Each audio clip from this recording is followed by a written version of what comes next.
എങ്ങനെയുണ്ട് അരമന? ഫാന്റാസ്റ്റിക്. ഞാൻ പറഞ്ഞില്ലായിരുന്നു, യു വിൽ ബി അമേസ്ഡ്. നീ എന്റെ റിലേറ്റീവ്സിനെ ഒന്നും കണ്ടിട്ടില്ലല്ലോ, ഇപ്പൊ കാണാം. ആ വരണം വരണം, നമ്മുടെ നാടൊക്കെ ചുറ്റിക്കണ്ടോ? എത്തിയോ? വാ മക്കളെ, എന്നെ മനസ്സിലായോ നിനക്ക്? ഈശ്വരി അപ്പച്ചി ചെറുപ്പത്തിൽ ഒളിച്ചോടി പോയെന്ന് പറഞ്ഞില്ലേ? അവർ അതിന് തിരിച്ചു വന്നില്ലേ, പിന്നെന്തിനാ പറയുന്നേ? അകത്തേക്ക് വാ. വലിയ ഉപകാരം മുതലേ, എന്റെ കടം തീർക്കാൻ അരമന വിൽക്കാൻ നീ വന്നല്ലോ. നിന്റെ അച്ഛനായിരുന്നെങ്കിൽ ഒരിക്കലും സമ്മതിക്കില്ല. ചെറിയ ആരും ഉപയോഗിക്കാതെ പൂട്ടിക്കിടന്ന വീടല്ലേ, അറ്റ്ലീസ്റ്റ് ചെറിയച്ഛന്റെ പ്രോബ്ലം എന്താ ഇന്നലെ വരാഞ്ഞത്? ഭക്ഷണം കഴിച്ചു? ഞാൻ പോയിട്ട് കഴിക്കാൻ എന്തെങ്കിലും എടുത്തോണ്ട് വരട്ടെ? ശരി, നീ പറയണതൊക്കെ ഞാൻ കേൾക്കാം, പോരെ? എന്റെ അമ്മ വഴക്ക് പറയില്ലേ? ആരോടാ അമ്മോട് സംസാരിക്കുന്നേ?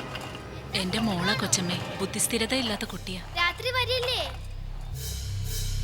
എനിക്ക് എന്തെങ്കിലും കൊണ്ടുവരണേ.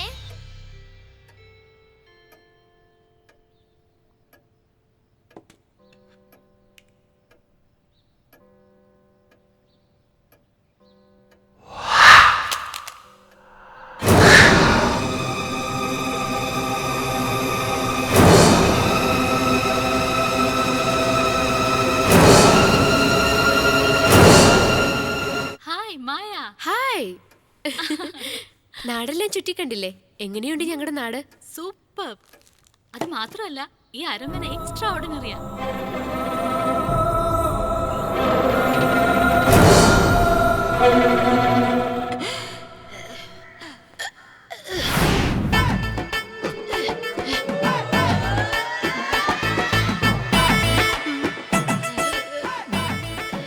അല്ല മോനെ, അമ്മൂമ്മക്ക് തീരെ വയ്യല്ലോ, 108 വിളിച്ചൊന്ന് പറഞ്ഞുകൂടെ? 108ലേക്ക് വിളിച്ചാൽ എന്തിനാടാ 1008 തവണ വിളിച്ച് ശല്യം ചെയ്യുന്നതെന്ന് ചോദിക്കുക. സ്കൂൾ സവാരി പോലെ അങ്ങോട്ട് വന്ന് ആംബുലൻസ് ടയർ തേഞ്ഞത് തന്നെ മിച്ചം. ആ തള്ള പോണ പാടൊന്നും കാണുന്നില്ല. മിണ്ടാതെ കൊണ്ട് തന്നെ ആശുപത്രി വരാൻ തെലങ്ങനെ കിടത്തണ. എമർജൻസി ആണെങ്കിൽ അകത്തെടുത്തിടാന്ന് പറയുന്നു.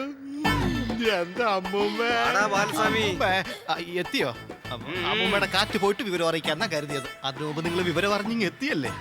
നിന്റെ അമ്മൂമ്മ ചത്താലെന്താ ജീവിച്ചാലെന്താ, ഞങ്ങൾക്ക് വേണ്ടത് പലിശയാ. ഓ അങ്ങനെ വരട്ടെ. പലിശ തന്നില്ലെങ്കിൽ അയാൾ ഉണക്കാണ്ടിരിക്കുന്ന ജട്ടി പോലും അടിച്ചോണ്ട് പോകും. നീ നാട് മുഴുക്കെ കടം വാങ്ങി നാണം കെട്ടുന്നത് കാണുമ്പോ എനിക്ക് സങ്കടം തോന്നുന്നു. എന്ത് ചെയ്യാനാ, ഇങ്ങനെ പിച്ചക്കാരുടെ കുടുംബത്തിൽ പറഞ്ഞാല് അപമാനം സഹിച്ചല്ലേ പറ്റൂ. നീ പിച്ചക്കാരുടെ കുടുംബത്തിൽ പെട്ടവനല്ലടാ മോനെ, രാജപരമ്പരയാണോ മോനെ. അതിനുള്ള തെളിവായത് ആ ഫോട്ടോയിൽ എന്റെ അടുത്തിരിക്കുന്നത് എന്റെ അപ്പൂപ്പനാ. അദ്ദേഹം സാധാരണ പുള്ളിയല്ല, വലിയ രാജാവാണെന്നാ. അദ്ദേഹം വലിയ ജന്മിയാ മോനെ. എന്ത് ജന്മിയാണെന്നാ? ആ മോനെ, കൗൺസിലറുടെ ഭാര്യ പോലെ കഴുത്തിൽ മുട്ടോളം നീളമുള്ള മാല ഇടാറുണ്ട്. ഒരു ജന്മിയുടെ ഭാര്യയാണെന്ന് പറഞ്ഞിട്ട് പുതയ്ക്കാട്ട് നല്ല പുതപ്പ് പോലും ഇല്ല. ഞാൻ അങ്ങേരുടെ ഭാര്യയല്ല. പിന്നെ നിങ്ങള് ഫോട്ടോ മാത്രമല്ല രഹസ്യമായിട്ട് വെച്ചിരിക്കുന്നത്, ആ ജന്മിയേം രഹസ്യമായിട്ടാ വെച്ചിരിക്കുന്നത്. നാണമില്ലെന്ന് പറയുന്നത് കേട്ടില്ലേ? സുന്ദരിയായിരുന്ന എന്നോട് ഇഷ്ടം തോന്നി ആരും അറിയാതെ താലി കെട്ടി പെപ്പാട്ടിയാക്കുമോനെ. അപ്പൊ എടുത്തതാ ഈ ഫോട്ടോ. ഇതുപോലെ വേറൊരെണ്ണം അങ്ങേരുടെ കൊട്ടാരത്തിലുണ്ട്. ഫ്ലാഷ് ബാക്ക് ഒക്കെ എന്തിനാ എന്നോട് പറയുന്നത്? കാര്യത്തിലേക്ക് കടക്കാൻ. ഞാൻ കാരണം അങ്ങേർക്ക് ചീത്തപ്പേരുണ്ടാകുന്ന കരുതിയാ ഇതുവരെ പുറത്ത് പറയാഞ്ഞത്. ഇപ്പൊ അരമന വെക്കാൻ പോവാ. നീ ഈ ഫോട്ടോ കാണിച്ച നിനക്കും ആ സ്വത്തിൽ അവകാശം തെളിയിച്ച ആ സ്വത്തിന്റെ ചെയ്ത നിനക്കും കിട്ടും. അതിന് കോടിക്കണക്കിന് വിലയാ. കോടിക്കണക്കിനാ? എന്താ അമ്മൂമ്മ ഈ പറയുന്നേ? ഇത് സത്യത്തിൽ അമ്മൂമ്മയുടെ ജന്മി തന്നെയാണോ? ഭയങ്കര കറുപ്പാണല്ലോ അമ്മൂമ്മ. വിളിച്ച് കൊണ്ടുപോയി നോക്കാം. ജന്മി തന്നെയാണല്ലേ? തന്നെ തന്നെ തന്നെ തന്നെ തന്നെ.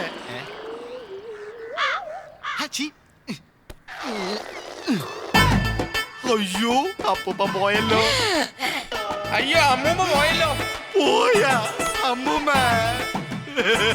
നിങ്ങൾ തന്ന തെളിവെല്ലാം ഞാൻ ഇല്ലാതാക്കിയല്ലോ അമ്മൂമ്മ. ഇനി ഞാൻ അവകാശിയാണെന്ന് എങ്ങനെയാ അമ്മൂമ്മ പ്രൂവ് ചെയ്യുക? നിങ്ങളുടെ അധ്വാനം എല്ലാം വെറുതെ ആയില്ലേ അമ്മൂമ്മ? വിഷമിക്കേണ്ട ബാലസ്വാമി, ഈ ഫോട്ടോയുടെ വേറൊരു കോപ്പി അരമനയിലുണ്ടെന്ന് തന്റെ അമ്മൂമ്മ പറഞ്ഞു തന്നില്ലേ? അത് മതിയല്ലോ തെളിയിക്കാൻ. അപ്പോഴേ നിന്റെ അമ്മൂമ്മയ്ക്ക് ശാന്തി ലഭിക്കുള്ളൂ. എന്തിനാടാ നിങ്ങളുടെ പലിശ കാശ് പിരിഞ്ഞു കിട്ടാൻ വേണ്ടിട്ട് എന്നെ ഇങ്ങനെ പ്രലോഭിപ്പിക്കുന്നേ? നിങ്ങൾക്ക് വേണ്ടി അല്ലെങ്കിലും എന്റെ അമ്മൂമ്മയ്ക്ക് വേണ്ടി ഞാൻ ന്യായം ചോദിക്കും. അമ്മൂമ്മേ, നിങ്ങളുടെ 16 അടി യന്ത്രം നടത്തുന്നതിന് മുമ്പ് വീതം വാങ്ങിച്ചില്ലെങ്കിൽ ഞാൻ നിങ്ങളുടെ കൊച്ചുമകൻ ബാലസ്വാമി അല്ല. പറ്റുമോ? കാത്തിരുന്ന് കണ്ടോ നിങ്ങളുടെ ബാലസ്വാമി ആരാണെന്ന്? മണി 11 അടിച്ചല്ലോ. എന്റെ കെട്ടിയോരെന്ന് പറയുന്ന കോന്തനെ കാണുന്നില്ല. ആ വരട്ടെ, വെച്ചിട്ടുണ്ട്. ഏതായാലും ഞാൻ കിടക്കുക.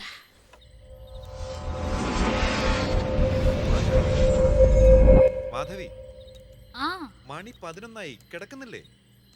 നിക്ക് ഒരു മിനിറ്റ്, ഞാൻ ഈ മെയിൽ ഒന്ന് അയച്ചിട്ട് വരാം. ശരി, വേഗം വാ. വിവരം കേട്ട മനുഷ്യൻ കണ്ടിടത്തൊക്കെ ചുറ്റി കിടന്നിട്ട് കിടക്കുന്ന സമയം കണ്ടില്ലേ?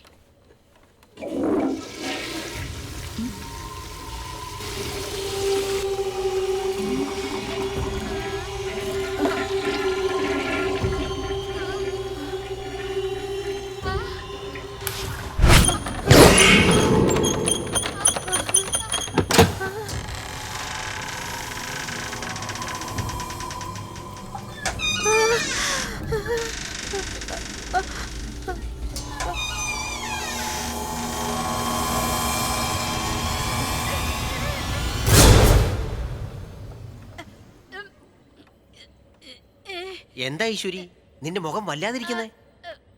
നിങ്ങൾ എപ്പോഴാ ബാത്റൂമിൽ പോയത്? അയ്യോ, വയറ് സുഖമില്ലാത്തതുകൊണ്ട് അരമണിക്കൂറായിട്ട് ഞാൻ ബാത്റൂമിൽ തന്നെയായിരുന്നു.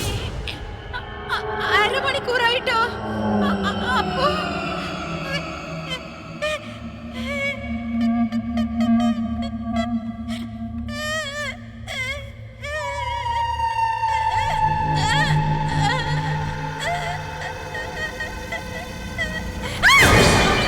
എന്താ പറ്റിയേ? അല്ല, എന്റെ അടുത്ത് ആരോ വന്ന് കിടന്നത് പോലെ എനിക്ക് തോന്നി.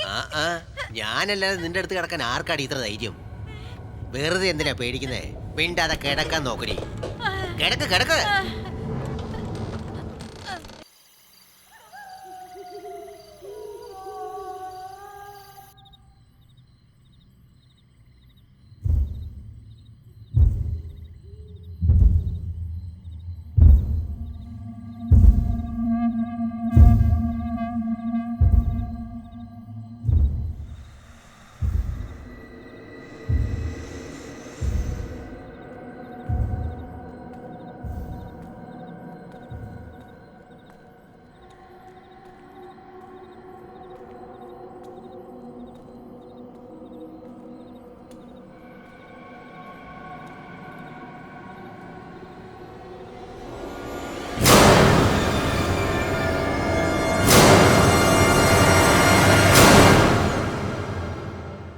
നീ